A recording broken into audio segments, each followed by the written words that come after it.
अपनी पार्टी के लीडरशिप का, विशेष तौर पर कांग्रेस प्रेजिडेंट ऑनरेबल सोनिया गांधी जी का शुक्रिया अदा करदा, जिन्हां ने इस काबिल समझा कि मैं किसानां दा अते खेत मजदूरां दा जिहड़ा कि अज देश विच बहुत सब तो इंपॉर्टेंट इशू आ, उस दा जो देश व्यापक जो संस्था बनाई है ऑल इंडिया किसान कांग्रेस, उस दा मैनू उन्होंने चेयरमैन नियुक्त किया वा। ये बहुत इंपॉर्टेंट सबजैक्ट है क्योंकि साडा जिहड़ा देश है ये 60 तो लैके 70% पेंडू आ और सारा खेती दे नाल जुड़िया होया वा। लेकिन दुख ते अफसोस की गल है कि समय समय दियां सरकारां ने जिहड़ा कि एग्रीकल्चर इंडिया का कोर सैक्टर सीगा उसनूं इग्नोर किया, अर्बनाइजेशन शहरां नूं तरजीह दित्ती, जिस करके सारे देश दे विच बहुत गुरबत फैली है। और गुरबत का नतीजा ये होया कि जिहड़े किसान सी या खेत मजदूर है, गरीब आदमी ने, किरती ने, कामे ने, उन्हां ते कर्जा चढ़न लग गया क्योंकि उन्हां दियां फसलां दे, उन्हां दे लेबर दे भाव जिहड़े सीगे वो रिम्यूनरेटिव नहीं सीगे। उन्हां ने कदी भी जिहड़ा प्राइस इंडेक्स है, जिहड़ा सूचक अंक है, उसका कदी भी उहदे नाल मेल नहीं रखिया। सादी जी मैं एक उदाहरण दे सकदा कि अज तो 50 साल पहला जिहड़ा सोने का रेट सीगा तोले का, वो लगभग 2 या 3 बोरियां कणक बेच के सोना 1 तोला खरीदा जा सकता सी अपने देश विच। तो 50 साल बाद हुण सोने का रेट तुसीं अंदाज़ा ला सकते हो कि मेरे ख्याल में गलत ना होवां तां 50,000 तो भी उत्ते होवेगा तोले का। तो कणक जिहड़ी आ वो 2 बोरियां का रेट तुसीं ला लो कित्थे रह गया वा, वो 4-5 हज़ार रुपये ते रह गया सिर्फ।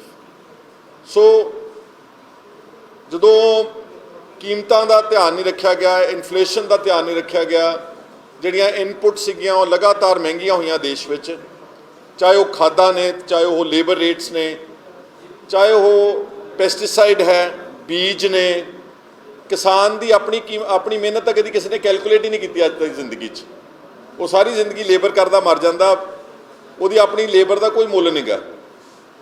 तो वह नतीजा यह होया कि बड़े पद्धर ते किसान ते खेत मजदूर जो सीगे वो कर्जे की मार हेठ आए। जिवें पंजाब की गल करां तो पंजाब का जिहड़ा किसान आ ते खेत मजदूर ये ते अज 1 लाख करोड़ तो ज़्यादा इंस्टीट्यूशनल लोन है, सिर्फ बैंकों का, आड़तियां का अलहदा है। और बहुत सारिया स्टडीज़ पंजाब एग्रीकल्चर यूनिवर्सिटी वालों, बहुत सारिया होर यूनिवर्सिटियां वालों जिहड़े रिसर्च स्कॉलर सी, एग्रीकल्चर एमिनेंट साइंटिस्ट सीगे, उन्होंने समय समय पर बहुत ये ते घोख की तो पता लग्या कि बहुत वड्डे पद्धर के उत्ते किसान आत्महत्या कर रहे हैं। एक सैंपल स्टडी बहुत अच्छे साढ़े होनहार एक विधायक होए ने इंद्रजीत सिंह जेजी, उन्होंने एक बार 1985 च लहरा हल्का रिप्रजेंट किया सीगा अकाली दल वालों।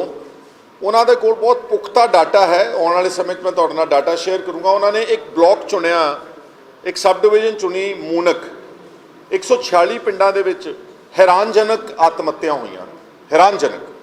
वह एक एग्जैक्ट फिगर्स मेरे को इस वेले नहीं है, हैरानजनक ही कर्जा होया।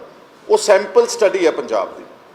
और वह असर यह होया कि जिहड़ा मालवे की धरती है, ये संगरूर, मानसा, बठिंडा, बरनाला सब तो वर्स्ट इफेक्टेड एरियाज ये ने। और तुसीं देख रहे हो कि कितनियां आत्महत्यावां हुण भी चल रही हैं। अज आपां गल कर रहे हैं, अज भी अनफॉर्चुनेट इंसीडेंट्स सारे पंजाब चों रिपोर्ट हो रहे। मैं जो लीडर ऑफ ओपोजिशन सीगा, थोड़ा चुप का दान बख्शोगे जो पिछे गल कर रहे हैं प्लीज़, मेरा फोकस आउट होंदा, उन्होंने कहो प्लीज़ जी जरा। जिहड़ा मैं जो लीडर ऑफ ओपोजिशन सी, मैं दिल्ली गया एक बार, उत्थे जंतर मंतर के उत्ते तमिलनाडु के किसान बैठे थे, अत गरीब। तो मैनू जो पता लग्या, मैं जंतर मंतर ते उन्होंने मिलन गया, बहुत सरीरक तौर पर भी कमज़ोर सीगे, औरतां भी सीगियां, बच्चे भी सीगे। वो अपने मरे हुए रिश्तेदारां दीयां खोपड़ियां लैके बैठे सीगे सामने। ਉਹਨਾਂ ਦੀਆਂ ਸਕਲਸ ਰੱਖ ਕੇ ਬੈਠੇ ਸੀਗੇ ਤੇ ਬੈਠਿਆਂ ਨੂੰ ਵੀ ਮੇਰੇ ਖਿਆਲ 100 ਦਿਨ ਤੋਂ ਉੱਤੇ ਹੋ ਗਿਆ ਸੀਗਾ ਤੇ ਜੰਤਰ ਮੰਤਰ ਤੋਂ ਪ੍ਰਾਈਮ ਮਿਨਿਸਟਰ ਦਾ ਆਫਿਸ ਤੇ ਜਿਹੜਾ ਪਾਵਰ ਸੈਂਟਰ ਹੈ ਦਿੱਲੀ ਦਾ ਉਹ 2-3 ਕਿਲੋਮੀਟਰ ਤੇ ਹੀ ਆ। ਮੈਂ ਉਹਨਾਂ ਨੂੰ ਪੁੱਛਿਆ ਤੁਹਾਨੂੰ ਕੋਈ ਮਿਲਣ ਆਇਆ ਅੱਜ ਤੱਕ ਕੋਈ? ਕਹਿੰਦੇ ਸਾਨੂੰ ਕੋਈ ਹਾਲ ਵੀ ਪੁੱਛਣ ਨਹੀਂ ਆਇਆ, ਪਾਣੀ ਵੀ ਪੁੱਛਣ ਨਹੀਂ ਆਇਆ। ਐਡਾ ਬੇਦਰਦ ਸਾਡਾ ਸਿਸਟਮ ਹੈ ਕਿ ਉਹਨਾਂ ਨੂੰ ਰੋਜ਼ ਲੰਘਦੇ ਉੱਥੋਂ ਗੱਡੀਆਂ ਦੇ ਹੂਟਰ ਮਾਰ ਕੇ ਮੰਤਰੀ ਤੇ ਜਿਹੜੇ ਰਾਜ ਕਰਨ ਵਾਲੇ ਅਫਸਰ ਖਾਸ ਤੌਰ ਤੇ they did not have the time to even just go and ask them, are you feeling all right? Do you want some water? Do you want some food? No. ਔਰ ਉਹਨਾਂ ਨੇ ਦੱਸਿਆ ਮੈਨੂੰ ਕਿ ਸਾਡੇ ਕੁਝ ਜ਼ਿਲ੍ਹਿਆਂ ਵਿੱਚ ਸੋਕਾ ਪਿਆ ਤਾਮਿਲਨਾਡੂ 'ਚ, ਜਿਹਦੇ ਕਰਕੇ ਸਾਡੇ ਜਿਹੜੇ ਸੀਗੇ ਕਰਜ਼ੇ ਦੀ ਮਾਰ ਆਣ ਕੇ ਸਾਡੇ ਪਰਿਵਾਰਾਂ ਦੇ ਮੈਂਬਰਸ ਨੇ ਆ ਪਏ ਨੇ ਸਾਹਮਣੇ ਰੱਖੀਆਂ ਹੋਈਆਂ ਖੋਪੜੀਆਂ, ਇਹਨਾਂ ਨੇ ਆਤਮ ਹੱਤਿਆ ਕੀਤੀ। ਇਹਦੇ ਨਾਲੋਂ ਜ਼ਿਆਦਾ ਦਰਦਨਾਕ, ਇਹਦੇ ਨਾਲੋਂ ਜ਼ਿਆਦਾ ਸ਼ਰਮਨਾਕ ਦੇਸ਼ ਵਾਸਤੇ ਗੱਲ ਨਹੀਂ ਸੀ। ਸੋ ਇਸ ਕਰਕੇ ਇਹ ਸਬਜੈਕਟ ਸਟੈਂਡਸ ਇਗਨੋਰਡ। ਕਿਸੇ ਵੇਲੇ ਇੱਕ ਕਹਾਵਤ ਸੀਗੀ, ਉੱਤਮ ਖੇਤੀ ਮੱਧਮ ਵਪਾਰ, ਮੱਧ ਵਪਾਰ ਨਿਖਿੱਧ ਨੌਕਰੀ। ਉਹ ਐਸਾ ਸਮੇਂ ਨੇ ਟਰਨ ਅਰਾਊਂਡ ਕੀਤਾ, ਹੁਣ ਨੌਕਰੀ ਤੇ ਵਪਾਰ ਨੰਬਰ 1 ਤੇ ਆ ਗਿਆ ਤੇ ਖੇਤੀ ਤਾਂ ਲੱਭਦੀ ਨਹੀਂ ਕਿਤੇ ਵੀ ਹੈਗੀ। ਸੋ ਨੋਟ ਦੈਟ ਕਿ ਮੈਂ ਇਕੱਲੇ ਨੇ ਜਾਂ ਅਸੀਂ ਕੁਛ ਇੱਦਾਂ ਦਾ ਕੋਈ ਬਹੁਤ ਕ੍ਰਾਂਤੀ ਲਿਆ ਦੇਣੀ ਆ, ਪਰ ਘੱਟੋ ਘੱਟ ਹਾਈਲਾਈਟ ਲਿਆਉਣਾ ਦੇਸ਼ ਦੇ ਸੈਂਟਰ ਸਟੇਜ ਤੇ ਖੇਤੀ ਨੂੰ ਅਤੇ ਖੇਤੀ ਨਾਲ ਸੰਬੰਧਿਤ ਸਮੱਸਿਆਵਾਂ ਨੂੰ ਸੈਂਟਰ ਸਟੇਜ ਤੇ ਲੈ ਕੇ ਆਉਣਾ ਮੇਰੀ ਪ੍ਰਾਥਮਿਕਤਾ ਹੋਵੇਗੀ, ਮੇਰੀ ਪ੍ਰਾਇੋਰਿਟੀ ਹੋਵੇਗੀ। ਮੈਂ ਜਿੱਦਾਂ ਸ਼ੁਰੂ 'ਚ ਕਿਹਾ ਸੀ, ਮੈਂ ਰਾਹੁਲ ਗਾਂਧੀ ਜੀ ਦਾ ਵੀ ਸ਼ੁਕਰੀਆ ਅਦਾ ਕਰਦਾ, ਉਹ ਆਊਟ ਆਫ ਕੰਟਰੀ ਸੀਗੇ but he had given his permission. ਲਾਈਕਵਾਈਜ਼ Venue Gopal ਜਿਹੜੇ ਸਾਡੇ ਜਨਰਲ ਸੈਕਟਰੀ ਆਰਗੇਨਾਈਜੇਸ਼ਨ ਦੇ ਇੰਚਾਰਜ, ਮੈਂ ਉਹਨਾਂ ਦਾ ਵੀ ਧੰਨਵਾਦ ਕਰਦਾ ਵਾਂ।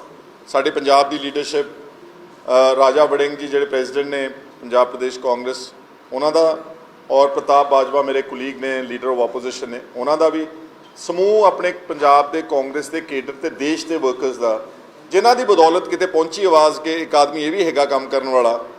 ਮੈਂ ਮੰਗਿਆ ਨਹੀਂ ਸੀ ਕੁਛ ਵੀ, ਨਾ ਮੈਂ ਕਦੀ ਕਹਿਣ ਗਿਆ ਵਾਂ, ਪਰ ਵਾਹਿਗੁਰੂ ਦੀ ਕਿਰਪਾ ਦੇ ਨਾਲ, ਈਸ਼ਵਰ ਪਰਮਾਤਮਾ ਦੀ ਕਿਰਪਾ ਨਾਲ ਮੈਨੂੰ ਉਹਨਾਂ ਨੇ ਇਹ ਜ਼ਿੰਮੇਵਾਰੀ ਦਿੱਤੀ ਹੈ।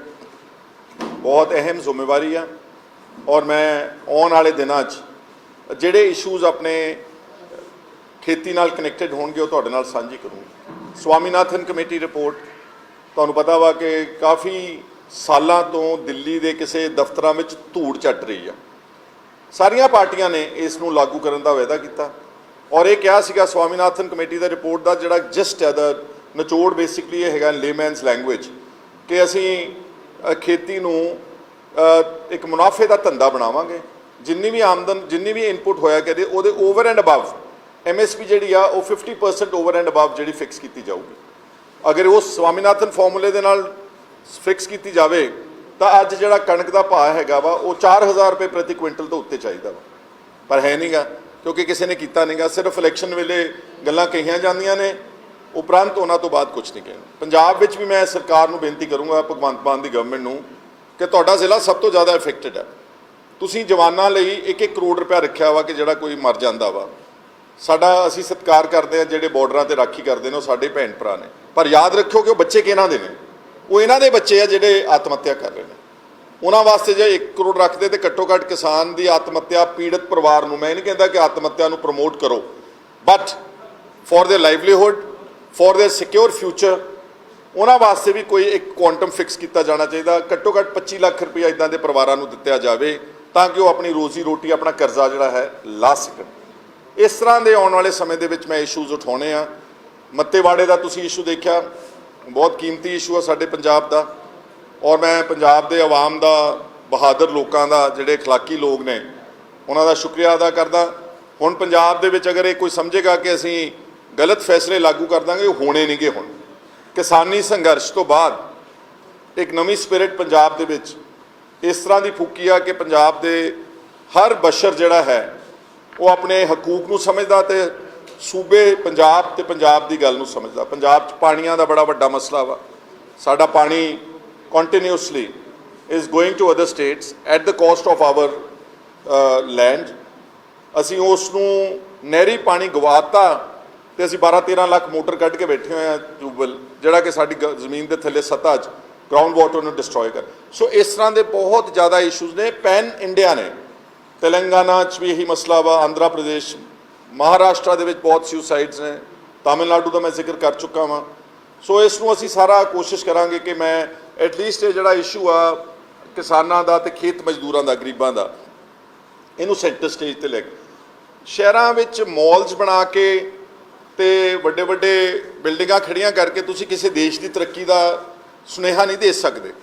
ਦੇਸ਼ ਦੀ ਤਰੱਕੀ ਦਾ ਸੁਨੇਹਾ ਉਦੋਂ ਹੀ ਜਾਊਗਾ ਜਦੋਂ ਪਿੰਡਾਂ 'ਚ ਲੋਕ ਖੁਸ਼ਹਾਲ ਹੋਣਗੇ, ਪਿੰਡਾਂ ਦੇ ਵਿੱਚ ਲੋਕਾਂ ਦੀ ਆਮਦਨ ਦੇ ਸਾਧਨ ਵਧਣਗੇ ਤੇ ਉਹ ਆਪਣੀ ਜ਼ਿੰਦਗੀ, ਆਪਣੇ ਬੱਚਿਆਂ ਨੂੰ ਕਿਸੇ ਅੱਛੇ ਮੁਕਾਮ ਤੇ ਪੜ੍ਹਾ ਸਕਣਗੇ, ਉਹਨਾਂ ਦਾ ਇਲਾਜ ਕਰਾ ਸਕਣਗੇ ਆਪਣੇ ਬਜ਼ੁਰਗਾਂ ਦਾ। ਉਦੋਂ ਮੈਂ ਸਮਝੂੰਗਾ ਕਿ ਦੇਸ਼ ਜਿਹੜਾ ਸਾਡਾ ਉਹ ਬਹੁਤ ਤਰੱਕੀ ਤੇ ਹੈ। ਪਿਛਲੇ ਕੁਝ ਸਾਲਾਂ 'ਚ ਜਿਹੜੇ ਤੁਸੀਂ ਇੰਡੈਕਸ ਦੇਖੋਗੇ global, whether it is hunger, I think we are amongst the lowest 10-15 countries.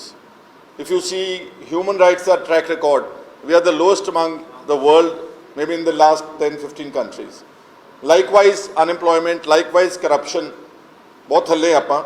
ਤਾਂ ਕਹਿਣ ਨੂੰ ਗੱਲਾਂ ਜੋ ਮਰਜ਼ੀ ਪ੍ਰਚਾਰ ਕੀਤਾ ਜਾਵੇ ਟੈਲੀਵਿਜ਼ਨ ਦੇ ਥਰੂ, ਲੇਕਿਨ ਅਸਲੀਅਤ ਜਿਹੜੀ ਆ ਉਹ ਬਹੁਤ ਜ਼ਿਆਦਾ ਦਰਦਨਾਕ ਹੈ। It's very pitiable plight that the country is passing through. So ਇਹ ਸਾਰੇ ਇਸ਼ੂਜ਼ ਜਿਹੜੇ ਹੈਗੇ ਨੇ ਉਹਨਾਂ ਨੂੰ ਅਸੀਂ ਲਿਜਾ ਕੇ ਕਰਨ ਦੀ ਕੋਸ਼ਿਸ਼ ਕਰਾਂਗੇ। ਤੁਹਾਡਾ ਇੱਕ ਵਾਰ ਫਿਰ ਮੈਂ ਸਾਰਿਆਂ ਦਾ ਸ਼ੁਕਰੀਆ ਅਦਾ ਕਰਦਾ। ਅਗਰ ਕਿਸੇ ਨੇ ਕੁਝ ਸਵਾਲ ਪੁੱਛਣੇ ਨੇ ਐਟਲੀਸਟ ਐਗਰੀਕਲਚਰ ਨਾਲ ਰਿਲੇਟਡ, ਤਾਂ ਮੈਂ ਤੁਹਾਡਾ ਧੰਨਵਾਦ।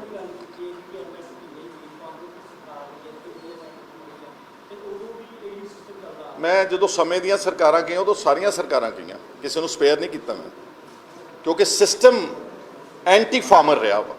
Establishment of this country has by and large been anti farmer.